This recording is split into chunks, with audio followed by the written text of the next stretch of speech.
Investigative జర్నలిజానికి కాలం చెల్లిపోయిందా? British government తీసుకున్న చర్యలు మిగతా దేశాల్లో మీడియాను కార్నర్ చేస్తున్నాయా? ఇక మీదట స్టింగ్ ఆపరేషన్లకు తెగిస్తే ఏ ప్రభుత్వమైనా కొరడా ఝుళిపిస్తుందా?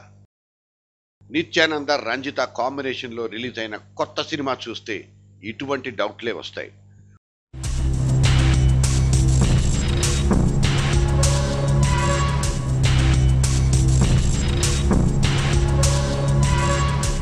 ఫోన్లను హ్యాక్ చేసిన నేరానికి ఏకంగా 168 సంవత్సరాల సుదీర్ఘ చరిత్ర ఉన్న ఇంగ్లీష్ టాబ్లాయిడ్నే మూత పెట్టేసింది బ్రిటిష్ సర్కార్. పత్రిక తనకు తాను స్వచ్ఛందంగా బూచుకున్న ప్రభుత్వమే సదరు యాజమాన్యాన్ని జడిపించిందని ప్రపంచమంతా గ్రహించింది. 16 నెలల నుంచి అజ్ఞాతంలో ఉండిపోయి సడన్ గా చెన్నైలోకి ఎంట్రీ ఇచ్చిన సినీ నటి రంజిత నేరుగా మీడియా స్వేచ్ఛ మీదకే శంఖం ఊదేసింది. ఆశ్రమాల్లోకి స్పై కెమెరాలు ఎందుకు వస్తాయంటూ సూటిగా ప్రశ్నిస్తోంది. Constitutionally assured privacy has been irretrievably and relentlessly breached by the acts of Sun Television Network when they telecasted a spuriously obtained tape and claimed it was me on March 2nd, 2010. This telecast was followed up by obscene articles and images by print media houses like Dinakaran, Nakiran and a few others. In the name of investigative journalism, they killed my social and my personal life. అవును, అయితే ఏంటి అంటున్న రంజితకు ఇంతటి తెగింపు, ఇంత ధైర్యం ఎటు side నుంచి వచ్చింది? స్వామి వారితో ఉన్నది నేనైతే కావచ్చు, దాన్ని బయటికి చూపించాల్సిన అవసరం మీకేంటి అంటున్న రంజితకు ఏది వెన్నుదను? కమిషనర్ ఆఫీస్కి వెళ్ళి సన్ నెట్వర్క్ దాని అనుబంధ పత్రిక దినకరన్ మీద కేసులు పెట్టి మీడియా ముందుకొచ్చిన రంజిత ఇక తనకు తిరుగులేదంటూ ధీమాతో ఉంది. తమిళ గడ్డ మీద గవర్నమెంట్ మారడమే రంజిత ధైర్యానికి కారణమా? I have full faith in the present government and the Honorable Chief Minister Madam Jayalalitha and the Commissioner of Police, and I hope that they will take appropriate and swift action. Madam Jayalalithaa సాటి మహిళగా రంజితకు న్యాయం చేస్తుందో లేదో తెలియకపోయినా రంజితను అడ్డం పెట్టుకుని తన శత్రుపక్షమైన Maran television సామ్రాజ్యాన్ని కొంతలో కొంతైనా దెబ్బతీయడానికి ఆమెకు ఛాన్స్ అయితే దొరికింది. రాసలీలల ఎపిసోడ్ యూట్యూబ్లో ఇన్ని రోజులు నాట్యవాడిన రంజిత ఇమేజ్కి ఇంచైనా భంగం వాటిల్లలేదు. దేశం దాటిపోయి అయిన వాళ్ల పంచెలో తలదాచుకున్న రంజిత ఇప్పుడు చెన్నైనే సేఫెస్ట్ జోన్గా ఫీల్ అయ్యి నిత్యానందతో మళ్లీ మిక్స్ అయ్యి పెద్ద సాహసానికే ఒడిగట్టింది. 100 కోట్లు ఇస్తే బురద పుయ్యడాన్ని నిలిపేస్తామంటూ సన్ టీవీ నెట్వర్క్ బ్లాక్మెయిల్ చేసిందని కూడా నిత్యానందతో చెప్పించింది రంజిత. వీడియో ముழுக்க சித்தரிக்கப்பட்டது. రెండవది ఆమె తెలివిగా சொல்றாங்க எப்படி అది ఉరువాకపట్టదనా?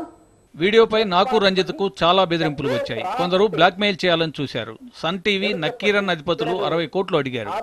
వీడియోలో ఉన్నది మేము కాదు. ఒకవేళ అందులో మేమే ఉన్నప్పటికీ అది వ్యక్తిగత వ్యవహారం అవుతుంది. అందరికీ వివరణ ఇవ్వాల్సిన అవసరం లేదు. రిపోర్ట్ ఉన్మేను சொல்லுதே அப்படினு ரெண்டு விஷயம். టీవీలో కాటపట్ట సీన్ దా ఎఫ్ఎస్ఎల్ ల్యాబ్కి అనుపపట్టదాன்னு இன்னும் தெரியாது. వీడియో మీద మ్యానిపులేషన్ జరిగిందా లేదా అన్నది ఒక అంశమైతే స్టింగ్ ఆపరేషన్ల పేరుతో ప్రైవేటు బ్రతుకుల్ని బజారుకిచ్చే అంశం ఇంకోటి. రంజిత కేసు తిరిగే మలుపులన్నీ ఇండియన్ మీడియా వర్కింగ్ నేచర్ని కూడా మార్చి పడేసే అవకాశం అయితే కనిపిస్తోంది. కొంతకాలం క్రితం మీ టీవీ ఛానల్లో కెమెరాలు అవతలి వాళ్ల బెడ్రూమ్ల బయటే ఆగిపోతే మంచిది అంటూ అప్పటి లోక్సభ స్పీకర్ సోమనాథ్ చటర్జీ అన్నారు. అప్పట్లో కొంతమంది లోక్సభ సభ్యులు సభలో ప్రశ్నలు అడగడానికి డబ్బులు పుచ్చుకునే విషయంలో తెహల్కాకు అడ్డంగా దొరికిన సందర్భంలో ఆయన ఈ మాటలన్నా అప్పట్లోనే సినీ నటుడు శక్తి కపూర్ ఒక ఛానల్ స్టింగ్ ఆపరేషన్లో అడ్డంగా పట్టుబడిన విషయం కూడా గుర్తుంచుకోవాలి. ఇక నీరారాడియా టేపుల్లో రతన్ టాటా మాట్లాడుతూ బయటకు పొక్కిన కేసులో ఆయన సుప్రీంలో తన వ్యక్తిగత స్వేచ్ఛ హక్కులకు భంగం కలగకుండా చూడాలంటూ వేసిన కేసు ఇంకా విచారణలోనే ఉంది. ఇక్కడ రంజిత విషయంలో రేపు జయమ్మ ఏ విధంగా స్పందిస్తుందో జాగ్రత్తగా పరిశీలించిన తర్వాతే న్యాయస్థానాలు స్పందించి తీర్పులు అందించాల్సి ఉంటుంది.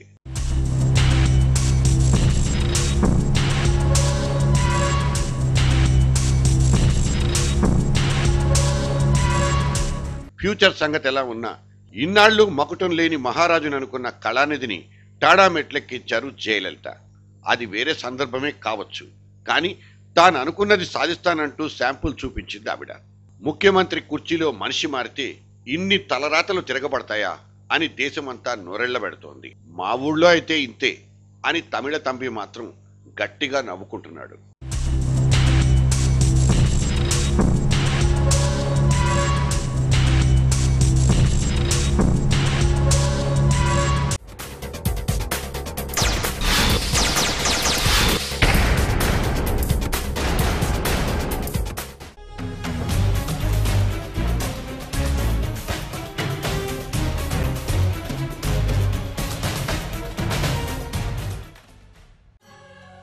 ఐటీకి పెద్ద పీటలేసి కూర్చోబెట్టుకున్న రియాలిటీ రంగానికి రెక్కలొచ్చిన మన హైదరాబాద్ సిటీల్లో మనకు చూసే అదృష్టాన్నివ్వని ఒకే ఒక మార్పు ఎప్పుడూ సజీవంగానే ఉండిపోతుంది.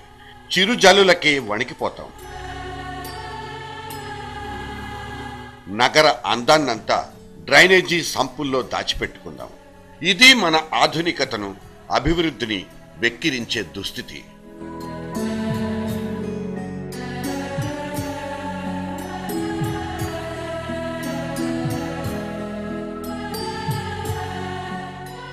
ఒక్క వానచిరుకుకే తల్లడిల్లిపోయే మహానగరాలు మనవి. వీటి పరంపరలో మన భాగ్యనగరానికి శాశ్వత సభ్యత్వం ఉండనే ఉంటుంది. ఆకాశాన్నంటే బిల్డింగులతో సైబర్ సిటీ స్కై లెవెల్లో నిలబడి కాలరెగరేస్తోంది. శివార్ల నిండా ఎటు చూసినా భవన విజయము, దాని వికటాట్టహాసము, అందంగా తీర్చిదిద్దుకున్న నింగిని చూసుకుంటూ నేలను మాత్రం నాశనం చేసుకుంటున్నాం. చరిత్ర ఎంత ఘనమో ఇప్పుడు అద్దుకుంటున్న తాజా మెరుగులు అంతే ఘనం. టోటల్గా మనది చారిత్రక నగరం.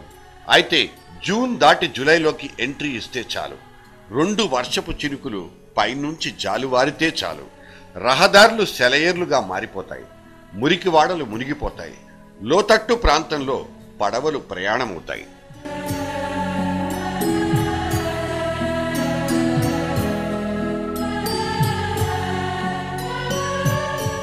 ఇప్పటిదాకా ఎన్ని వానలొచ్చిపోయినా 1-2 సంపన్న ప్రాంతాలు తప్పిస్తే మిగతా ఏరియాలన్నీ ఏరులై పారతాయి. మ్యాన్హోళ్లు తెరుచుకుంటాయి, ఆదమరచిన వాళ్లను ముంచేసుకుపోతాయి. ఇలా మునిగి మూసీలో తేలిన మృతదేహాల లెక్క కూడా మన దగ్గర భద్రంగా ఉంది.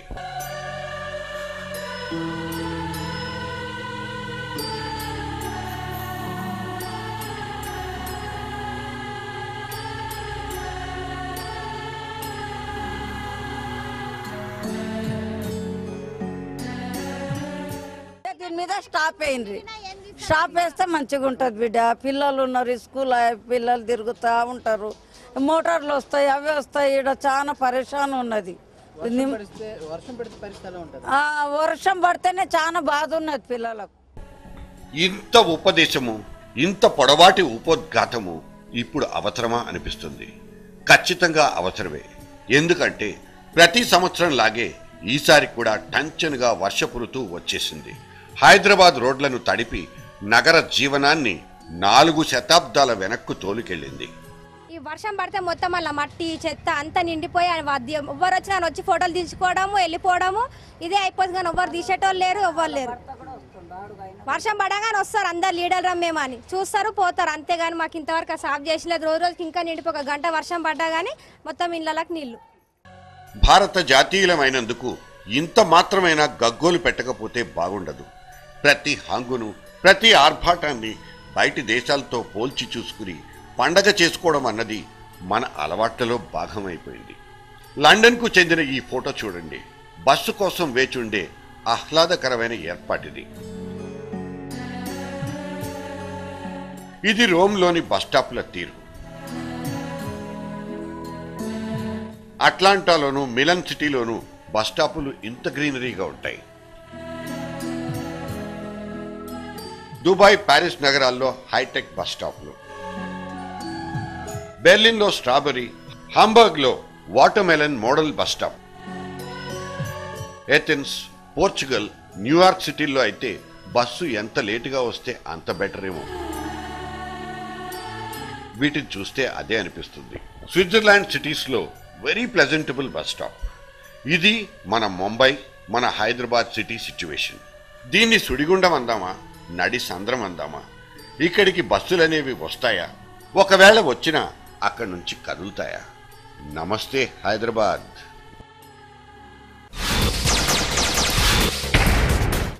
1993లో దావూద్ రక్త పిపాసకు వరుస పేలుళ్లలో 250 మంది ముంబైకార్ల మృత్యువాత. 2008లో కసబ్ సృష్టించిన మారణకాండకు 168 మంది మరాఠీలకు మృత్యువాత. ఇప్పుడు మళ్ళీ 4 చోట్ల వరుస పేలుళ్ళు. మన వాణిజ్య నగరం ముంబై మళ్ళీ వణికిపోతోంది. కొడితే గుండెకాయనే కొట్టాలన్న ముష్కర్ల కాంక్షకు ముంబై ఇప్పుడు మళ్ళీ అల్లల్లాడిపోతోంది. మన కమాండోల సాహసోపేతమైన ఆపరేషన్లో ఆ ఒక్క రాక్షసుడు కసబ్ చేతికి చిక్కిన వాణ్ణి పూట భోజనం పెట్టి అతిథి మర్యాదలతో సత్కరిస్తున్నాం. తప్పు మనదా, మన చట్టాలదా? తెలియని పరిస్థితుల్లో అమాయకులు ప్రాణాలు అర్పించాల్సి వస్తోంది. ఈ దానవకాండకు చరమగీతం రచించాలన్నది జర్నలిస్ట్ డైరీ ఆకాంక్ష.